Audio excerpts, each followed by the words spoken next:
పునరావాస కేంద్రాలకు తరలించి భోజన వసతి సౌకర్యాలను కల్పిస్తున్నామని మంత్రులు అనగాని సత్యప్రసాద్, గొట్టిపాటి రవికుమార్ తెలిపారు. వరద ప్రభావిత ప్రాంతమైన పెనుమూడి పరిసరాల్లో మంత్రులు ఎంపీ కృష్ణప్రసాద్ జిల్లా అధికారులతో కలిసి పర్యటించారు.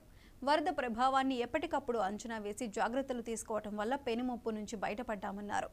చరిత్రలో ఎన్నడూ లేని విధంగా విజయవాడలో వరదలు వచ్చాయన్నారు. జనం సమస్యను తన కుటుంబ సమస్యగా భావించి సీఎం చంద్రబాబు చర్యలు తీసుకుంటున్నారన్నారు. రాబోయే 2 రోజులు కూడా ఎలాంటి అవాంఛనీయ సంఘటనలు జరగకుండా అధికారులు జాగ్రత్తలు తీసుకోవాలని మంత్రులు సూచించారు.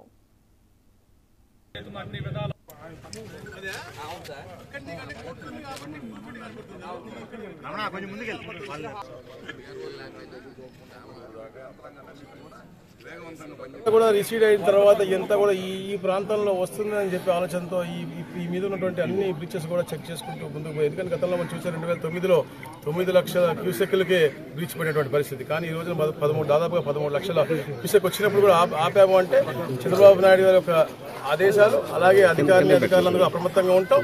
రాజకీయ నాయకులు అందరూ కూడా మమేకమై పనిచేసుకుంటూ వాళ్ళు కూడా సొంతంగా వారి యొక్క సమస్యగా భావించి, కుటుంబ సమస్యగా భావించి అందరూ కూడా ఈ ప్రాంతంలో పనిచేయడం మూలంగా ఈ యొక్క పెద్ద విపత్తు నుంచి బయటపడ్డాం అనుకుంటా ఉన్నాం. ఎందుకంటే ఇంకా ఉధృతంగా ఉంది, తగ్గుతూ ఉంది. ఎక్కడెక్కడైతే ఈ ఊళ్ళలో ఇబ్బంది పడుతూ ఉన్నారో అందరూ కూడా రీలొకేట్ చేయడం జరిగింది. వాళ్ళందరూ కూడా సకాలంలో కావాల్సిన మెడికేషన్స్ కానీ, భోజన వసతి కానీ, అలాగే భోజనాలు కానీ, వసతులు కానీ అన్ని కూడా ఏర్పాటు చేయడం జరిగింది.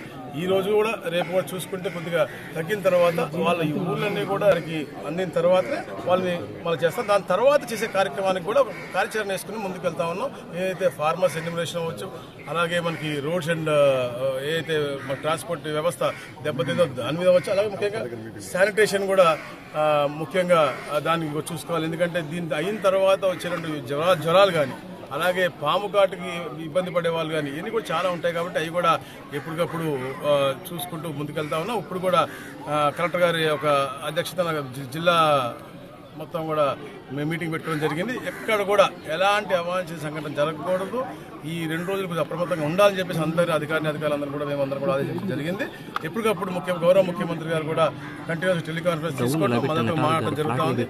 ఇన్ఫాక్ట్ మీతో మాట్లాడేటప్పుడు కూడా ఈ టెలికాన్ఫరెన్స్ నడుస్తూనే ఉంది. అంటే ఎప్పటికప్పుడు ఆయన యొక్క ఆలోచన, ఎందుకంటే గత పాలకులు ఎప్పుడు కూడా హెలికాప్టర్లు తిరిగి వెళ్ళిపోయారు తప్ప